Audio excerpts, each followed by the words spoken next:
X-Men Fall.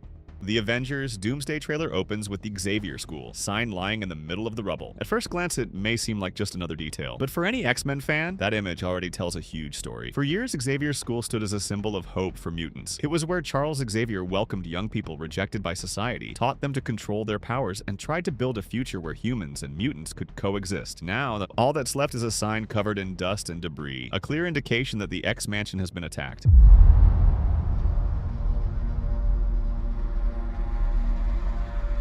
Something's coming.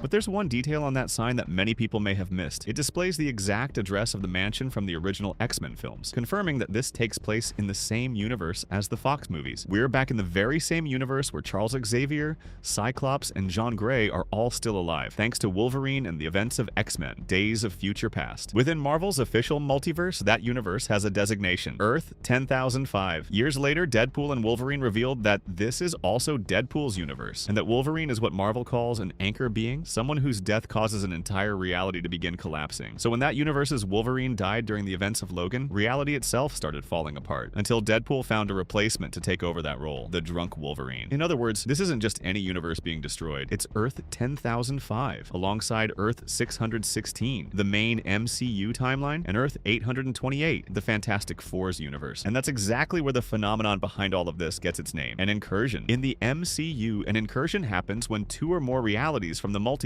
begin physically colliding with one another until they eventually overlap. According to the rules established in Loki and reinforced in Doctor Strange in the Multiverse of Madness, once that happens, the two realities can't simply coexist. One of them has to be destroyed so the other can survive, and that's exactly what Xavier is witnessing through the window. One glance is enough to realize that the problem is far bigger than the destruction of the school. Outside, the entire sky is changing. A massive explosion consumes the horizon, as though the universe itself is beginning to tear apart. If you pause the frame, you can actually see the blue outline of another atmosphere stretching across the sky. Then a gigantic rift tears straight through it. That breach now allows characters from each Earth to cross into the others. For the first time, even Charles Xavier doesn't seem prepared for what's happening.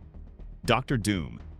Amid what appears to be the ruins of the X-Mansion, we see a lone figure. It's Dr. Doom. He's kneeling outside, surrounded by statues and what appear to be destroyed satellite dishes. The same kind of devastated landscape we saw when Thor landed. Wearing his signature hood and silver metal mask, Doom remains perfectly still, silently observing the destruction around him. Behind him, the sky glows with a deep reddish haze, while the sun creates a lens flare that passes almost directly behind his head. Within that light, another detail becomes visible. A circular green brooch fastened to his cloak, the same symbol that has already appeared on promotional banners and posters. From what we can tell, that brooch may be the source of the magical rune protection surrounding Doom's armor, which makes perfect sense. Considering his armor is capable of blocking Thor's Stormbreaker, that's when, for the very first time, we hear Robert Downey Jr.'s voice as Victor Von Doom. Should be faced with an unthinkable decision. If you listen closely, Robert Downey Jr. speaks with a Latvian accent, a direct reference to Latveria, Doom's fictional homeland in the comics. When Robert Downey Jr. was first announced in the role, he and the director summed it all up with a single sentence. Ladies and gentlemen, as proof of the unimaginable possibilities in the Marvel multi-universe, we give you the one person who could play Victor Von Doom.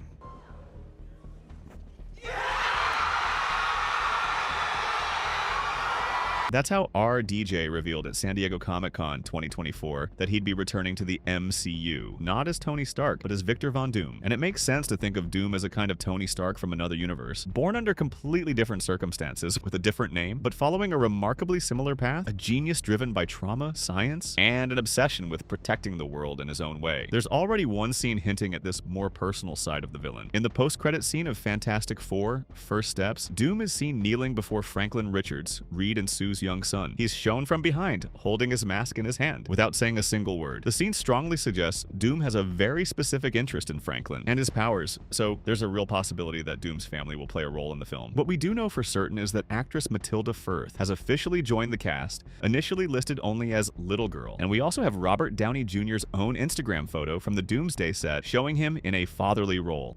The new Avengers Tower.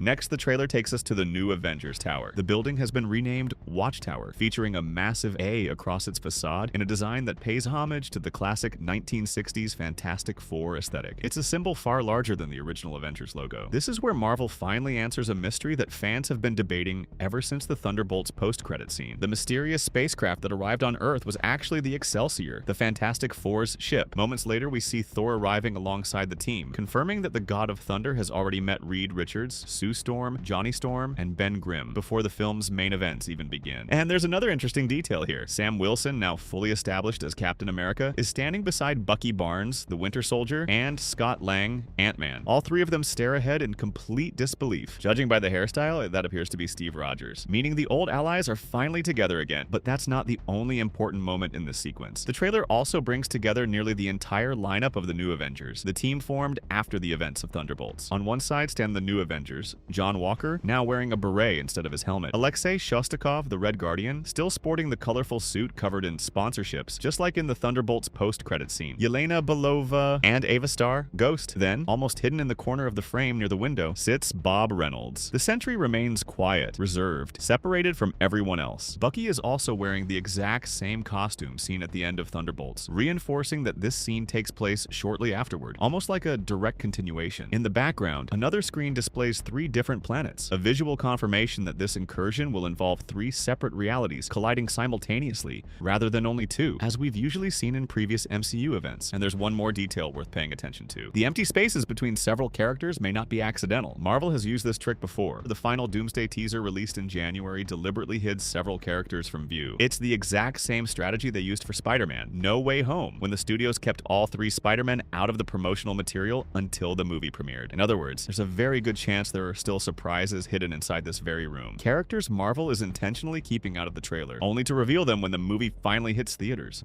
Why is Thor with them? Thor's appearance looks remarkably similar to how he looked in Avengers Infinity War. And to understand this reunion with the Fantastic Four, we need to go back a little. It didn't happen out of nowhere. In the second Doomsday teaser released months ago, we saw a very different Thor from the one in Thor, Love and Thunder, alone, walking through a forest. He kneels and prays to his father, Odin, asking for the strength to fight one more time and to return home safely to his daughter. That daughter is Love, played by India Rose Hemsworth, Chris Hemsworth's real-life daughter. She is the biological daughter of Gore the God Butcher, who, at the end of Love and Thunder, used Eternity's power to bring her back to life before dying, leaving Thor to raise her. And that's exactly what gives this trailer moment even greater emotional weight. Thor arrives at the Watchtower alongside the Fantastic Four, but he's alone. Love is nowhere to be seen. The tone of his prayer in the teaser had already hinted at this. Thor asking to return home safely to his daughter sounds far less like a hero preparing to bring her into battle, and much more like a father trying to keep her as far away from the war as possible, which means everything points to Thor tracking down the Fantastic Four sometime between the teaser and this trailer, after leaving Love somewhere safe before joining this new war,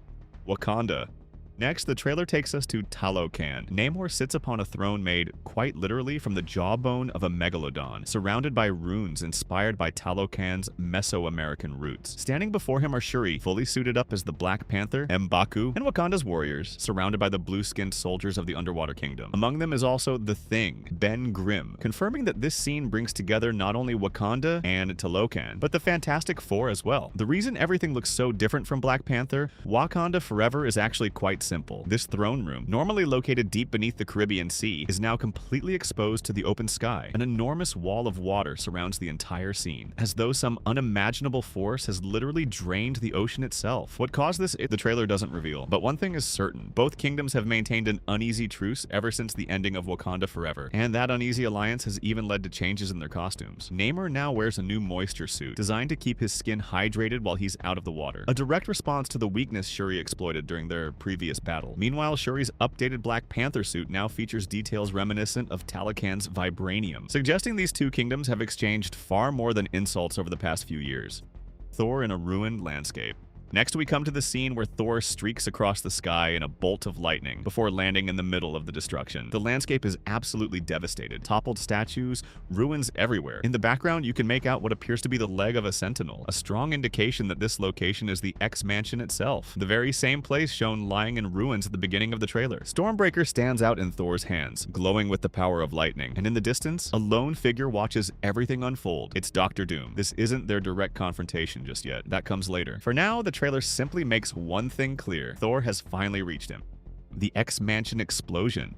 Suddenly, an entire staircase explodes inside the X-Mansion. Through the smoke and the debris, Cyclops emerges, wearing his classic blue and yellow suit straight from the comics, his eyes already glowing and ready to jump into action. At first, it looks like he caused the explosion himself, firing his optic blast without caring how much of his own home he's destroying. But everything suggests this is actually a different scene, edited into the trailer to create the illusion of a continuous sequence. Amid all the chaos, another confrontation immediately stands out. Gambit is fighting Shang-Chi. On one side, the mutant's explosive playing cards glow brightly in his hands. On the other, the 10 rings spin around the hero, ready to strike. Gambit appears with the exact same look from his first appearance in Deadpool and Wolverine, reinforcing the idea that he's still alive and remains part of the X-Men following the events of that film. It's worth remembering that this newly merged reality is the result of different universes colliding. Everything points to this being the moment when the Avengers from Earth 616 invade the X-Mansion of a parallel universe in search of something very specific, and the X-Men of that reality, still shaken by a previous defeat and fearful of any threat coming from the outside, aren't simply going to stand by and let it happen. More confrontations between the two teams are expected throughout the movie, including, according to behind-the-scenes interviews, a battle between Nightcrawler and Reed Richards, which is also expected to involve Beast. That leaves one big question. What are the heroes from Earth 616 actually searching for inside the mansion? One strong possibility is that they're after Cerebro, which would explain why this group is willing to fight the X-Men just to reach it. Reed may be looking for a way to locate his mutant son, Franklin Richards, or perhaps Cerebro contains some kind of power capable of stopping what Doom is doing as he forces these three worlds to collide. Loki's return. A brand new shot in the trailer, one that wasn't shown in the version screened at CinemaCon back in April, reveals Loki once again wearing his TVA analyst outfit, the same one he wore throughout the Disney Plus series. This particular item never appeared during the show, and on the back of the ID badge is the image of a tree, most likely the World Tree, into which the sacred timeline was transformed at the end of Loki. Up until now, the expectation was that Loki would remain bound to the throne in his role as the god of stories, holding the entire multiverse together. But this scene suggests that he may still be able to move freely. It could be a flashback to an earlier period during his time with the TVA, the Time Variance Authority, especially since the series didn't feature many significant time jumps. The ID badge also carries a specific identification number, one that's different from the variant designation used to identify the Loki we followed throughout the series. It's a small detail, but definitely one worth keeping an eye on. The biggest clue, however, comes from something else entirely. The hand holding the badge is wearing a wedding ring, something Loki has never worn since he isn't married. Everything points to that hand belonging to Steve Rogers. That suggests Loki has appeared at Steve's house, the same one we saw in the first Doomsday teaser when Steve was holding a newborn baby. The theory goes like this. Loki, now serving as the god of stories, is holding one of the timelines representing Steve's universe, and within that timeline he has taken the form of the serious TVA analyst to warn Steve that something he did triggered an incursion, alerting him to the doom that is approaching. The ID badge would serve as proof that he's no longer the villain Steve once knew, but rather a variant who changed over time while working alongside the TVA. If this theory turns out to be true, it would be an incredible twist for Steve Rogers. After everything he went through in Avengers Endgame, traveling back in time, reliving the Battle of New York, fighting his own past self, and losing the Tesseract to that very same Loki. Now, years later, that same Loki reappears at his doorstep to warn him that the multiverse is in danger. Entering the mansion. The team pushes deeper into the X-Mansion, and the tension is no longer just between them and the X-Men. Yelena enters with her weapon drawn. Behind her, Reed Richards stretches out his arm and physically holds Sam Wilson's Captain America back, as if trying to stop him from moving in first. It's a quick moment, but an incredibly revealing one. Even among allies, the atmosphere inside the mansion is tense, with everyone on edge. And it's amid all this chaos that one of the trailer's most talked about moments takes place. Yelena comes face to face with someone, but in the very next instant, that person transforms right before her eyes. It's Mystique, and she has just transformed into a perfect copy of Yelena herself. The result is an almost surreal scene. Yelena is forced to face herself, or rather, a flawless duplicate created by an enemy the X-Men know all too well, but one the Avengers are encountering up close for the very first time. Reunions.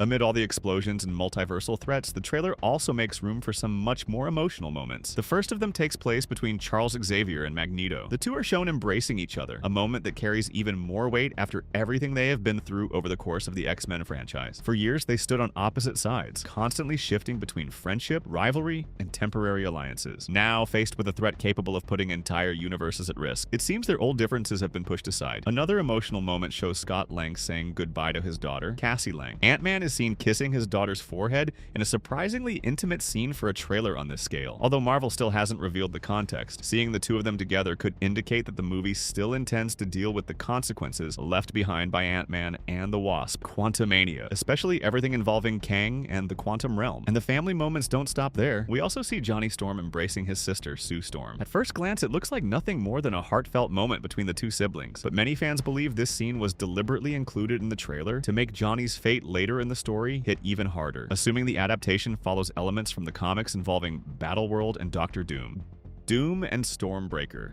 Then comes the moment that perfectly sums up everything you need to know about the new villain. Thor recreates the same iconic leap and the very same attack he used against Thanos in Avengers, Infinity War. This time he's aiming straight for Doom's head. It's worth remembering that Stormbreaker was forged as a god-killing weapon with enough destructive power to surpass even the combined might of all 6 Infinity Stones. It was this very attack that nearly defeated Thanos, the most powerful villain the MCU had introduced up to that point. And that's exactly why the next shot is so astonishing. Dr. Doom stops the attack using nothing more than 2 fingers of his armored hand with no visible effort whatsoever. It's a direct way of establishing just how powerful this version of the character really is. If not even Stormbreaker, a weapon powerful enough to rival Thanos can so much as land a hit on him. Then the Avengers are facing something on an entirely different level.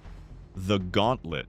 The rune that appears on Doom's gauntlet isn't there by accident. The very same symbol had already appeared during Marvel promotional events in China, projected in green lasers during a presentation in Shanghai last year. It also appeared on Doom's throne during a more recent event in the same city. One theory suggests that this rune represents a form of deeper magic, a power capable of surpassing both the science and the magic the heroes have encountered so far. And there's another detail that's hard to ignore. Each corner of the symbol features what looks like a pair of horns or pointed extensions. Visually, they're strikingly similar to the crown Loki wore as the god of stories. That could be a clue that Doom has somehow absorbed or gained access to the reality warping powers that once belonged to Loki. Doom's mask. This moment marks a true turning point for MCU fans. Up until now, audiences had only caught a brief glimpse of Doctor Doom. In the post-credit scene of Fantastic Four: First Steps, he appeared without his mask, but his face was never actually shown on screen. On top of that, the mask he wore in that scene was a much simpler version than the one we see now. In this trailer, immediately after Stormbreaker is stopped with just 2 fingers, the camera finally reveals Doom in his full glory. The hood, the green cloak, and the silver mask in all its glory. A design that's far more detailed and imposing than anything shown in the previous teaser. It's the clearest look we've had at the character so far. And beneath the mask, you can see Robert Downey Jr.'s green eyes staring directly at Thor, filled with nothing but contempt. Steve Rogers. At the very end, we get a scene aboard the ship that becomes another one of the trailer's most iconic moments. Thor, now wielding the restored Mjolnir, admits that they're going to need a miracle, and as if the answer comes at exactly the right moment, a voice behind him says, Hey, pal. It's not possible.